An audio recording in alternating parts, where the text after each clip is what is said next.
சின்னப்பாலர் பாடினார், முன்னும் பின்னும் சாலிம் நகர் சின்னப்பாலர் பாடினார். அன்று போல இன்று நாமும் அன்பாய் துதி பாடுவோம், ஹோசன்னா பாடுவோம் இயேசுவின் தாசரே.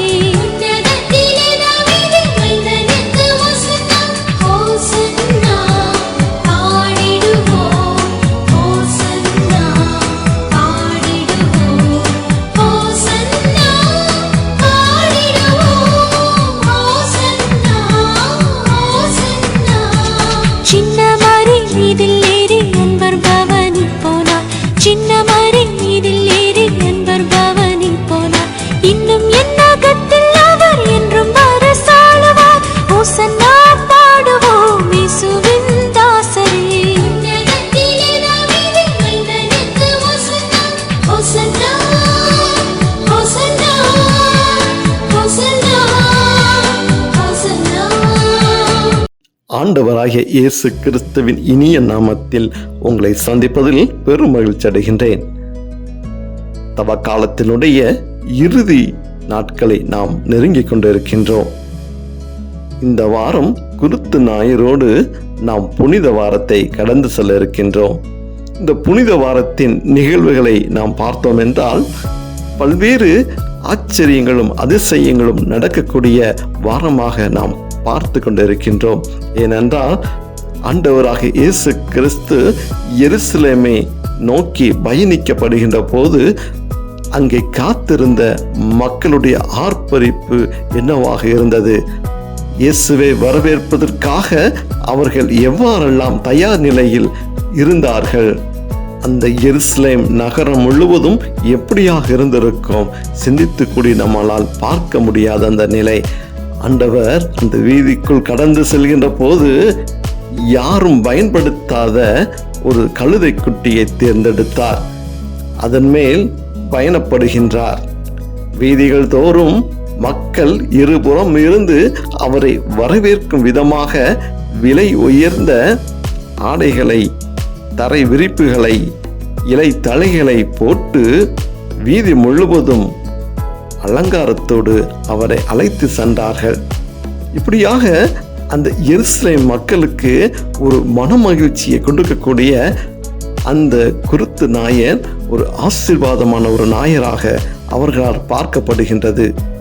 அதை தொடர்ந்து வருகின்ற ஒவ்வொரு நாட்களும் நாம் சிந்தித்தோம் என்றால் ஆண்டவருடைய இறுதி அந்த ராவுணவு காட்சிகள், நமக்காக ஆண்டவர் தன் உடலையும் இரத்தத்தையும் அர்ப்பணிக்கின்ற அந்த நிகழ்வுகள், அதை தொடர்ந்து ஆண்டவருடைய மரணம், அதை தொடர்ந்து ஆண்டவருடைய உயிர்ப்பு என்று இந்த புனித வாரத்தை நாம் தொடங்க காத்து கொண்டிருக்கின்றோம். அன்பார்ந்தவர்களே, இதோ இந்த புனித வாரத்தின் வாயிலாக நானும் நீங்களும் நம்மளை தயார் நிலைப்படுத்தி கொண்டு உயிர்க்கின்ற இயேசுவோடு நம்மளுடைய வாழ்க்கை ஒரு புதிதாக அமைய வேண்டும் என்று சொல்லிதான் இந்த வாரம் முழுவதும் நாம் தியானிக்க காத்து கொண்டு இருக்கின்றோம்.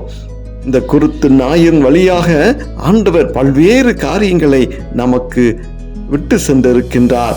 நம்மளை சிந்திப்பதற்காக நம்மளை அழைத்து செல்கின்றார்.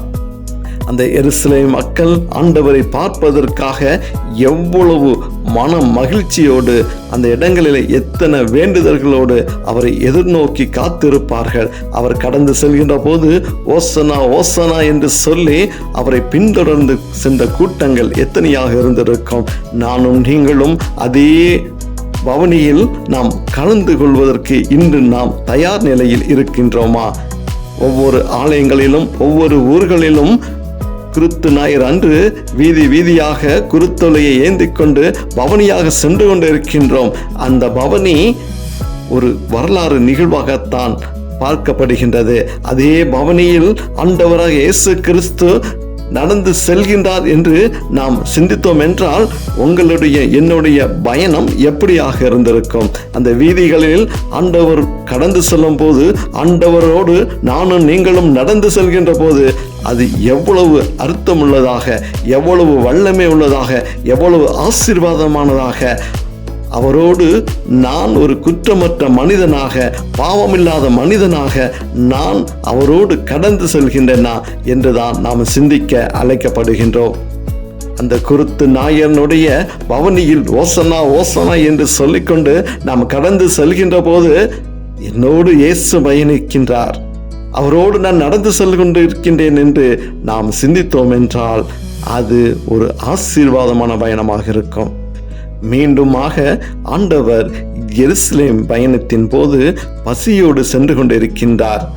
அங்கே ஒரு அத்திமரம் இருப்பதை பார்த்து அதில் ஏதாவது உண்பதற்கு, பசி ஆற்றுவதற்கு பள்ளங்கள் கிடைக்கும் என்று சொல்லி நாடி செல்கின்ற போது அந்த மரத்தில் கனிகள் காணப்படவில்லை. அவருக்கு ஏமாற்றமே கிடைத்தது. உடனடியாக அவர் அந்த மரத்தை சபித்து சென்று கொண்டிருக்கின்றார்.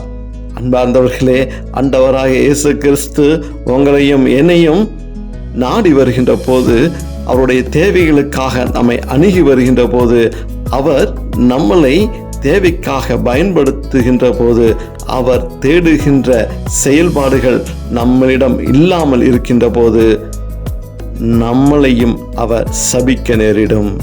அவருடைய எதிர்பார்ப்புகள் என்னிடமும் உங்களிடமும் இல்லாத போது அதே அத்திமரத்திற்கு நேர்ந்த அதே நிலை நமக்கு வருவதற்கு எவ்வளவு நேரமாகும்? 40 நாட்கள் உபவாசம் இருந்து நம்மை தயார்படுத்துவது அல்ல, ஆண்டவருடைய வார்த்தைகளை கேட்டு ஆண்டவருடைய வழிகளிலே நடக்கக்கூடிய பிள்ளைகளாக, ஆண்டவருடைய எதிர்பார்ப்பிற்கு ஏற்ற வாழ்க்கையை நாம் வாழ்கின்ற போதுதான் ஆண்டவரோடு நாம் பயணிக்க முடியும்.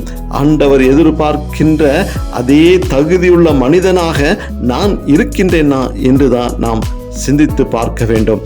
எப்போது ஆண்டவர் வருவார், எப்போது ஆண்டவர் என் உள்ளத்தில் கடந்து வருவார், எப்போது ஆண்டவர் என்னை அழைத்து கொள்வார், எப்போது ஆண்டவர் எனக்கு ஒரு பணியை நியமிப்பார், அந்த பணியை நான் செய்யக்கூடியவனாக இருக்கின்றேனா, ஆண்டவர் என்னை தேர்ந்தெடுக்க வேண்டும், அவர் பணிக்காக என்னை பயன்படுத்த வேண்டும் என்றெல்லாம் நாம் சிந்தித்து பார்க்கப்படுகின்ற போது அவர் அழைப்புக்காக நாம் காத்திருக்க வேண்டும். அப்படியாக நம்மளை தேர்ந்தெடுத்து அவர் அழைக்கின்ற போது அந்த அழைப்புக்கு செவி மடுக்காதவர்களாக, அந்த அழைப்பிற்கு தகுதி இல்லாதவர்களாக நாம் இருந்தோம் என்றால் அதே அந்த அத்திமரத்திற்கு நேர்ந்த நிலைதான் நமக்கும் ஏற்படும் என்பதில் எந்த ஒரு தயக்கமும் இல்லாத நிலையை நாம் பார்க்கின்றோம். ஆண்டவர் மீண்டுமாக எருசலேமுக்கு சென்று ஆலயத்திற்கு கடந்து செல்கின்ற போது அந்த ஆலயம் அவர் விரும்புகின்ற மாதிரி இல்லாமல் இருந்தது. அது ஒரு வியாபார கூடமாக காணப்பட்டது. அங்குதான் ஆண்டவர் கோபப்படுகின்றார். அங்கு இருக்கக்கூடிய சூழ்நிலைகளை மாற்றுகின்றார். அங்கு நடைபெறுகின்ற அந்த நிகழ்வு நம்மை நினைவில் சிந்தித்து பார்க்கப்படுகின்ற போது அது வேறு மாதிரியான ஒரு நிலையை நமக்கு தந்து கொண்டு இருக்கின்றது. ஆண்டவராக இயேசு கிறிஸ்து ஏன் அந்த ஆலயத்தில் அவ்வாறாக அவர் நடந்து கொள்ள வேண்டும்? ஆலயத்திற்கு முன்பாக வியாபாரம் நடக்கக்கூடிய ஒரு நிலையை அவர் பார்க்கப்படுகின்ற போது இது ஆண்டவர் வாழ்கின்ற ஆலயம், இந்த ஆலயத்திற்கு முன்பாக இப்படியாக இவர்கள் ஒரு கள்வர் கூட்டமாக, வியாபார கூட்டமாக, விற்பனை சந்தையாக மாற்றி கொண்டிருக்கின்றார்களே என்று அவர் அந்த இடத்தில் கோபப்பட்டு தன் நிலை மாறி அவர் அனைத்தையும் அடித்து உடைத்து இழுத்து வீசி மாறுதலான சூழ்நிலையை உருவாக்குகின்றார். அன்பார்ந்தவர்களே, அதே ஆலயத்திற்கு ஏற்பட்ட நிலை இன்று நமது ஆலயமாக இருக்கின்ற நம் உள்ளத்தை அவர் கடந்து வருகின்ற போது ஆண்டவருடைய ஆலயமாக பார்க்கின்ற நம்முடைய உள்ளம் எப்படியாக இருக்கின்றது? ஆண்டவருக்கு முக்கியத்துவம் கொடுக்காமல், ஆண்டவருடைய செய்திக்கு முக்கியத்துவம் கொடுக்காமல், ஆண்டவருடைய வார்த்தைக்கு முக்கியத்துவம் கொடுக்காமல் நாம் வேறு விதமான வாழ்க்கை வாழ்ந்து கொண்டு இருக்கின்றோம். நம்முடைய சிந்தனையில் வேற நிலை, உள்ளத்தில் வேற நிலை, தீமையான எண்ணங்கள், தீமையான செயல்பாடுகள், இரட்டிப்பான வாழ்க்கை, இதெல்லாம் வாழ்ந்து கொண்டு நான் இயேசுவுக்காக இருக்கின்றேன், என் உள்ளத்தில் இயேசு வருகிறார், பேசுகின்றார் என்றெல்லாம் நாம் பிதற்றுகின்ற போது அந்த இடங்களிலே ஆண்டவர் கடந்து வந்து நியாயம் விசாரிக்கக்கூடிய நிலையை நாம் பார்க்க நேர்ந்தால் என்னுடைய வாழ்க்கை என்னவாக இருக்கும்? இந்த தவ நாட்களிலே நீங்கள் இப்படியாக சிந்திக்க நாம் அழைக்கப்படுகின்றோம். எருசலேம் ஆலயத்தில் இயேசு கடந்து சென்று அங்கு எந்த ஒரு மாற்றத்தை உருவாக்கினாரோ அந்த இடங்களில் கடந்து செல்கின்ற போது அவருக்கு எதெல்லாம் தடையாக இருந்ததோ, எதெல்லாம் அவருக்கு விருப்பமில்லாமல் இருந்ததோ அது எல்லாவற்றையும் அந்த இடங்களை விட்டு மாற்றுகின்றார். அதே போலதான் நம்மளுடைய உள்ளத்தில் அவர் கடந்து வருகின்ற போது நம்மளுடைய உள்ளமாக இருக்கக்கூடிய அந்த ஆலயம் அவருக்கு பிரியமில்லாத சூழ்நிலை அவர் நம்மளிடம் பார்க்கப்படுகின்ற போது நம்மளையும் அவர் வெறுக்க ஆரம்பிக்கின்றார். நம்ம அருகில் வருவதற்கு அவர் காலம் தாழ்த்தி கொண்டு இருக்கின்றார். நம் வேண்டுதலை நிறைவேற்றுவதற்கு அவர் காலம் தாழ்த்தி கொண்டிருக்கின்றார். எத்தனைதான் நம்ம ஒருத்தல்கள் இருந்தாலும், பல இடங்களுக்கு சென்று நாம் ஜெபித்து வந்தாலும் ஆண்டவர் நம்மளை தொடுவதற்கு, நம்மளுடைய தேவைகளை சந்திப்பதற்கு காலம் தாழ்த்தி கொண்டு இருக்கின்றார். ஏனென்றால் நாம் வாழ்கின்ற வாழ்க்கை ஆண்டவருக்கு பிரியமில்லாமல் இருந்து கொண்டு இருக்கின்றது. நம்முடைய செயல்பாடுகள் அவருக்கு பிரியமில்லாமல் இருந்து கொண்டு இருக்கின்றது. நம்முடைய ஆடை அலங்காரங்கள் அவருக்கு பிரியமில்லாமல் இருக்கின்றது. நாம் பேசுகின்ற வார்த்தைகள் அவருக்கு பிரியமில்லாமல் இருக்கின்றது. நாம் பார்க்கின்ற காரியங்கள் அவருக்கு பிரியமில்லாமல் இருக்கின்றது. இது எல்லாவற்றையும் நாம் மாற்றி போடுகின்ற போதுதான் ஆண்டவராக இயேசு கிறிஸ்து நமது உள்ளமாகிய ஆலயத்திற்குள் அவர் கடந்து வருவார். அந்த ஆலயத்தில் தங்குவார். அந்த ஆலயத்தின் வாயிலாக பல்வேறு அதிசயங்களும் அற்புதங்களையும் அவர் செய்யக்கூடியவராக இருக்கின்றார். இப்படியாக இந்த தவ நாட்களிலே இந்த குருத்து ஞாயிறு நமக்கு கற்றுக் கொடுக்கிற பாடமாக நாம் பார்த்தோம் என்றால் இது ஒரு ஆசீர்வாதமான நாட்களாக இருக்கும். இது நமக்கு பல்வேறு நிலைகளிலே ஆண்டவரை பற்றியான ஒரு செய்திகளை, ஆண்டவரோடு எப்படி நாம் வாழ வேண்டும் என்பதை கற்றுக் கொடுக்கக்கூடிய ஒரு காலமாக இருந்து கொண்டு இருக்கின்றது. அன்பார்ந்தவர்களே, இதோ நம்மளை நாம் தகுந்த விதத்தில் தயாரித்து வருகின்ற புனித நிகழ்வுகளில் நம்மை தூய்மைப்படுத்தி ஆண்டவரை வரவேற்கும் விதமாக, ஆண்டவர் வருகின்ற போது அவரை நான் எவ்வாறெல்லாம் தகுந்த விதத்தில் அவரை நான் வரவேற்க வேண்டும் என்று ஒரு சிந்தனையோடு நமக்காக மரிக்கின்ற போது அவருடைய உடலையும் இரத்தத்தையும் நமக்கு அர்ப்பணித்திருக்கின்றார். அதற்கு ஏற்ற வாழ்க்கை நாம் வாழக்கூடியவர்களாக, அந்த உடலையும் இரத்தத்தையும் நாம் தகுந்த விதத்தில் உட்கொள்ளக்கூடியவர்களாக, பருகக்கூடியவர்களாக என்னுடைய நாவுகளும் என்னுடைய உள்ளங்களும் இருக்கின்றதா என்பதை சிந்திக்க நாம் அழைக்கப்படுகின்றோம். அதே போல வருகின்ற உயிர்ப்பு ஞாயிறில் கூட ஆண்டவராக இயேசு கிறிஸ்து தூய ஆவியின் வடிவிலே என்றும் நமக்காக வாழ்ந்து கொண்டிருக்கின்றார். நம்மளோடு கடந்து வந்து கொண்டிருக்கின்றார். அதே நிகழ்வு நம்மை சுய பரிசோதனை செய்து கொண்டு நாம் ஏற்ற விதத்தில் என்னுடைய வாழ்க்கை இருக்கின்றதா, இதோ இது நாள் வரைக்கும் நான் வாழ்ந்த வாழ்க்கை வேற, இதோ இந்த புதிய நாட்களில் இதோ புதிதாக வருகின்ற உயிர்த்த இயேசுவோடு என்னுடைய வாழ்க்கையும் புதியதாக, புதிய உயிர்ப்போடு நானும் என் வாழ்க்கையை மாற்றிக்கொண்டு உயிர்ப்பிக்கின்ற இயேசு என்னுடைய வாழ்க்கையிலும் கடந்து வர வேண்டும். என்னுடைய வாழ்க்கை இன்றைய தினத்திலிருந்து ஒரு புதிய வாழ்க்கையாக இருக்கும். என்னுடைய வாழ்க்கை முழுவதும் ஆண்டவராக இயேசு கிறிஸ்துவுக்கு ஏற்றபடி என் வாழ்க்கை இருக்கும் என்று சொல்லி நாம் அர்ப்பணித்து இந்த தவக்காலத்தை நாம் நிறைவு செய்தோம் என்றால் இது உண்மையான விதத்திலே ஒரு ஆசீர்வாதமான ஒரு தவக்காலமாக இருக்கும் என்பதில் நமக்கு எந்த ஒரு தயக்கம் இல்லாத நிலையை நாம் பார்க்க முடியும்.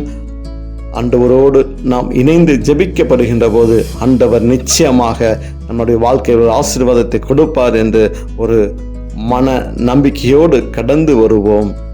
அன்பின் பரலோக பிதாவே, இந்த நாளை கொடுத்ததற்காக நன்றி செலுத்துகிற ஆண்டவரே.